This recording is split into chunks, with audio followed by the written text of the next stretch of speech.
this Tiger team, hey, a step forward. Great, a step forward. The Twitter question we have is, how do you see this weekend sweep of the Orioles? How do you process it? Is it the beginning of a turnaround? These are your 4 options, Gator. We gave you 4. Is it the beginning of the turnaround? Is it slightly encouraging? Is it insignificant? Or have you checked out?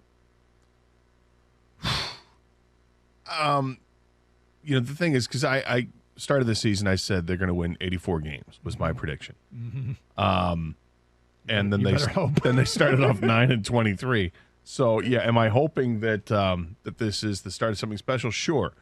But if I had made the prediction and they didn't have all the injuries they've had, would I have stuck by it? And I probably wouldn't. I probably would have changed it up. Yeah. But because they've had all the injuries that they've had, and they're battling through another couple injuries yesterday, but they are battling through them, and they're going to get Matt Manning back sooner than later. Do I feel like maybe things are starting to turn? I'm just going to go with the encouraged one. I can't go full on. This is the start. You need it to be the start of the turn. I want it desperately to be the start. We need it to be. But I'm just going to go with the encouraged. I will say this. I had fun watching the games this weekend. Yeah. It was fun to watch baseball again, it had been several weeks since it was fun to watch baseball again. But they looked competent at the plate. They put together good at-bats. Guys that you want to show that something special, they did. You had Javi Baez ripping them down the baselines and almost had a home run. They had to review it, and it wasn't a home run. They ended up striking out, but he ripped the double yesterday. And, Cabrera comes up strong, and I'm slightly encouraged. Maybe a little more than slightly encouraged, because the starting pitching was great. And the bullpen work. I mean, when Pineda gets knocked out, 5 guys come in, and credit A.J. Hinch and Chris Fetter for piecing together the rest of that game and getting a shutout. Look, it's funny because before this series, reading what was coming out of Baltimore was that the Orioles had started to really put some things together. They had just won a series over St. Louis. They'd won 8 of 12. They'd won 4 of 5. Their offense had come around. Their pitching had been good. And they were looking at it, hey, and now they get Detroit. Like, they were looking at it as they could keep, you know how we do the same thing here. Hey, look, not only are things trending in the right direction, look at the schedule.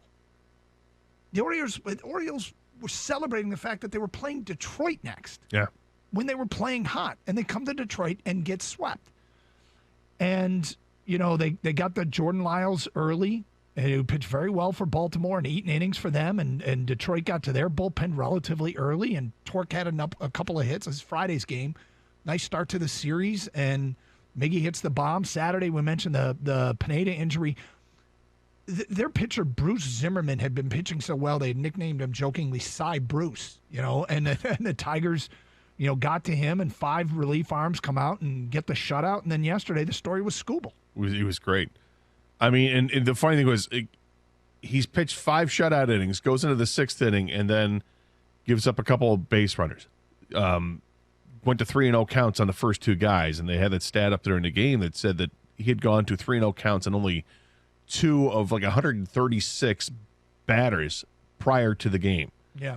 So that was pretty impressive. But then he went 2 in a row, and what's going on? They start talking about, he's been dealing with something, a little bit of an illness. He doesn't feel great. Is this where the tiredness comes in? And out comes Fetter to talk to him, and then he goes back to dugout. And they ask Dan Petrie, does that help when they give you a little bit of rest? And Dan Petrie says, absolutely. It will help him, and almost certainly it happens every time after that.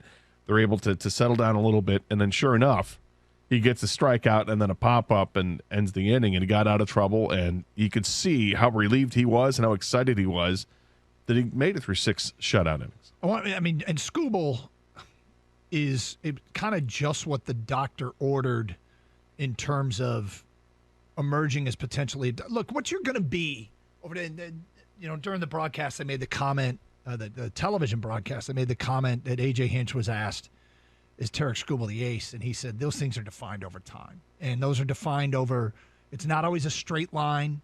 It's a bunch of steps forward. But he really is settling in nicely. And 23 swings and misses. It was 23 or 21, whatever it was, swings and misses yesterday. That's a lot. Yeah, he was tremendous.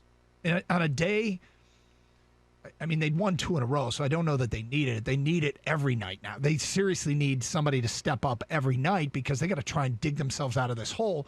And for people that are giving up or saying, why are you even, this is how they're thinking, right? Put yourselves in the shoes of A.J. Hinch. Put yourself in the mindset of a player. You need people to step up. And Tarek Skubal basically went out and had one of those outings where you were like, well, they're not going to lose on his watch. And you feel like that can almost be expected every time out with Tarek Skubal. And that might be a bit premature to say that, but it feels like it, doesn't it?